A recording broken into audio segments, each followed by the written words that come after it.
I'm Matt Sargent with ABC Acres. We're out here today in our permaculture greenhouse where we've set up a temporary brooder. I'm not really sure if we've ever shown off our dedicated brooder, but right now we've got chicks coming next week, the end of January in Montana.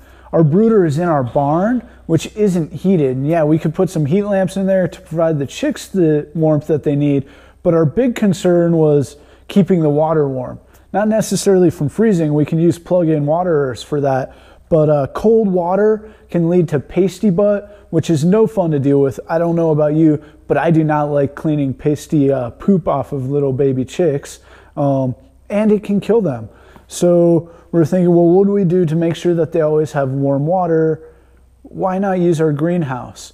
If you've watched the video, Permaculture Greenhouse, which we'll link to right now, you'll see that we have a lot of different elements that help maintain a constant warm temperature in here. We actually harvested 5 lemons last week from this greenhouse in January in Montana. That's amazing. But we have some passive solar design going, we have a climate battery going, we have some geothermal. So we know that temperatures are going to be regulated in here, and it's going to be really good for the chicks. So we erected this little temporary brooder. It's 4 by 8 feet.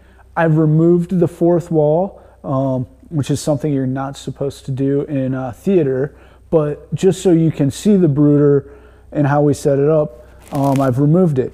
And the walls, the 3 of the walls are high enough that the chicks won't be able to fly out, but we can step in to feed or manage, add bedding as needed. But I just want to go over a few things that we do that some people may or may not be familiar with, but I think really help make brooder management easier and lead to healthier chicks. The first thing is, you'll see I'm kneeling in what looks like soil. This is actually compost we made on the farm. And at the bottom of my brooder, I like to have good healthy compost, because just like good healthy compost grows healthy plants due to the probiotic benefits or the microbiotic life forms in the compost, it's a good probiotic for the chicks. As they're scratching around, pecking through their bedding, they're going to be getting all the goodness that is in the compost. And so better than antibiotics is probiotics. And then basically before we get the chicks in here, we'll be using some bedding material.